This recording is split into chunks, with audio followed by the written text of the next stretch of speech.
அண்மை செய்தியை பார்க்கிறோம். மாநிலங்களவை தேர்தலில் பாமக நிறுவனர் ராமதாஸின் உதவியாளர் சுவாமிநாதன் வேட்புமனு தாக்கல் செய்திருப்பதாக தகவல் வெளியாகி இருக்கிறது. ராமதாஸ் தரப்பில் ஒருவர் வேட்புமனு தாக்கல் செய்திருக்கிறார். மாநிலங்களவை தேர்தலுக்கு பாமக சார்பில் ஏற்கனவே அன்புமணி வேட்புமனு தாக்கல் செய்துள்ள நிலையில் ராமதாஸின் உதவியாளர் தற்போது வேட்புமனு தாக்கல் செய்திருக்கிறார். விவரங்களை செய்தியாளர் ராஜேஷிடம் தகவல்களை கேட்கலாம். ராஜேஷ், ராமதாஸின் உதவியாளர் மாநிலங்களவைக்கு வேட்புமனு தாக்கல் செய்திருப்பதாக தகவல் வெளியாகி இருக்கிறது. விவரங்கள் என்ன? வணக்கம். மாநிலங்களவை தேர்தலுக்கான அந்த வேட்புமனு தாக்கல் செய்வதற்கான இறுதி நாள் இன்று.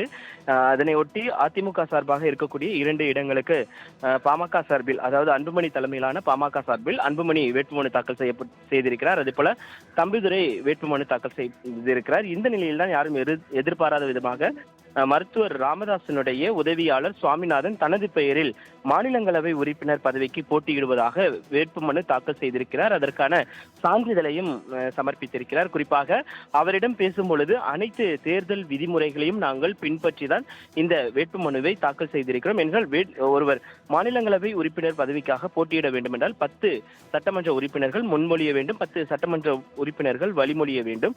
அப்படி இருக்கும் பொழுது மருத்துவர் ராமதாஸ் பக்கம் 2 சட்டமன்ற உறுப்பினர்கள் தான் இருக்கிறார்கள். ஒரு ஜி கே மணி, ஒன்று அருள், 2 பேர் தான் இருக்கிறார்கள். இருந்த போதிலும் இவர் வேட்புமனு தாக்கல் செய்திருக்கிறார் என்பது எந்த வகையில் ஏற்புடையது என்பது நாளை தெரிய வரும்.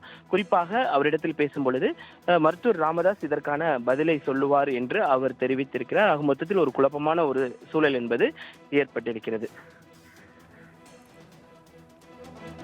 விவரங்களை வழங்கியதற்கு நன்றி ராஜேஷ். அண்மை செய்தியை பார்க்கிறோம். மாநிலங்களவை தேர்தலில் பாமக நிறுவனர் ராமதாஸின் உதவியாளர் சுவாமிநாதன் வேட்புமனு தாக்கல் செய்திருப்பதாக தகவல் வெளியாகி இருக்கிறது. ராமதாஸ் தரப்பில் ஒருவர் வேட்புமனு தாக்கல் செய்திருக்கிறார். மாநிலங்களவை தேர்தலுக்கு பாமக சார்பில் ஏற்கனவே அன்புமணி வேட்புமனு தாக்கல் செய்துள்ள நிலையில் ராமதாஸின் உதவியாளர் தற்போது வேட்புமனு தாக்கல் செய்திருக்கிறார். விவரங்களை செய்தியாளர் ராஜேஷிடம் தகவல்களை கேட்கலாம். ராஜேஷ், ராமதாஸின் உதவியாளர் மாநிலங்களவைக்கு வேட்புமனு தாக்கல் செய்திருப்பதாக தகவல் வெளியாகி இருக்கிறது. விவரங்கள் என்ன? வணக்கம். மாநிலங்களவை தேர்தலுக்கான அந்த வேட்புமனு தாக்கல் செய்வதற்கான இறுதி நாள் இன்று.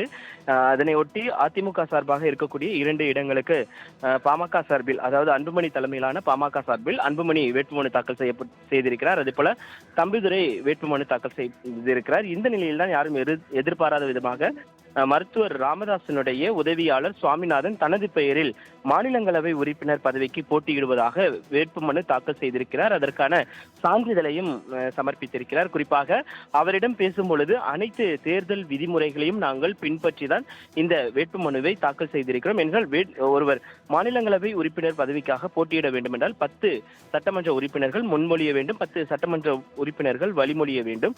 அப்படி இருக்கும் பொழுது மருத்துவர் ராமதாஸ் பக்கம் 2 சட்டமன்ற உறுப்பினர்கள் தான் இருக்கிறார்கள். ஒரு ஜி கே மணி, ஒன்று அருள், 2 பேர் தான் இருக்கிறார்கள். இருந்த போதிலும் இவர் வேட்புமனு தாக்கல் செய்திருக்கிறார் என்பது எந்த வகையில் ஏற்புடையது என்பது நாளை தெரிய வரும்.